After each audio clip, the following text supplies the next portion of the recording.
Teacher చెప్పిన విషయాలను ఇప్పుడు విన్నా కాబట్టి నేను అందరికీ కామెంట్ వెళ్ళొచ్చు. బట్ ఒకప్పుడు నేను చాలా లైట్ తీసుకున్నట్టు టీచర్.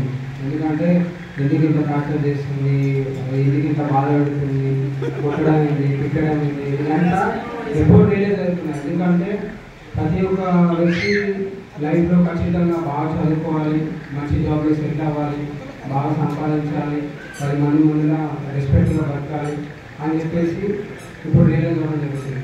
సో ఫాస్ట్గా చెప్పాలంటే నేను 6th క్లాస్లో ఉన్నంత వరకు కూడా మేము చాలా పూర్. సో మా డాడీ కనీసం ఫీజు కట్టి ప్రైవేట్ స్కూల్లో చదివించే స్తోమత కూడా లేని సందర్భంలో నాకు చదువుకోవాలని ఇంట్రెస్ట్ పోయింది. ఆ టైంలో నాకు అందరూ వదిలేసి వెళ్ళిపోవాలనిపించింది, వెళ్ళిపోయాను కూడా. ఆ తర్వాత మళ్ళీ టీచర్ వల్ల నేను రిటర్న్ రావడం జరిగింది. ఒకరోజు కూర్చోబెట్టి ఒక 10 బుక్స్ ఇచ్చి ఇవన్నీ లైన్గా చదవని చెప్పేసి చదివించింది. అలా అలా సమ్మర్ హాలిడేస్లో కూర్చోబెట్టి ప్రతి ఒక్క రోజు ఎగ్జామ్ పెట్టేది. నాకు కొంచెం ఇబ్బంది అనిపించేది. Morning 4 o'clock 5 o'clock లేపేది. నేను ఏం చేస్తానంటే చదువుతున్నా అని చెప్పేసి చెడ్డ కప్పేసుకొని బుక్క లోపల పెట్టుకొని నిద్రపోయేవాడు. కళ్ళు తెరిచి చూసేసరికి పాపట పడుకున్న తర్వాత లేచి చూస్తే ఎదురుగానే కనిపించేది టీచర్ కాలవచ్చు. So that was very good memories for me.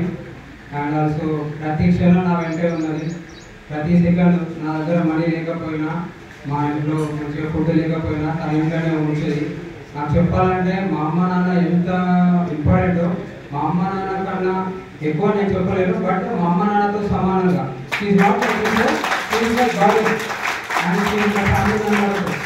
Present ఇప్పటికీ నేను టీచర్ అని కాకుండా అమ్మ అని పిలుస్తాను. ఎందుకంటే నాకు మా అమ్మ తర్వాత అమ్మలాగా చాలా చూసుకుంది మా టీచరు. తన వల్లనే చదువుకు దూరమైన నన్ను దగ్గర నుంచి చదివించి అసలుకి ఈ స్కూల్లో సీట్ వస్తుందా రాదా అని చాలా కష్టపడి చదివించి ఇందులో సీట్ వచ్చేటట్టు చేసింది. బుక్స్ కొనిచ్చేది, బట్టలు కొనిచ్చేది, నా బర్త్డేను చాలా గ్రాండ్గా సెలబ్రేట్ చేసేది. ఇవన్నీ చేస్తున్నందుకు నేను టీచర్కి జీవితాంతం రుణపడి ఉంటాను. Thank you so much. I thank you infinity thanks.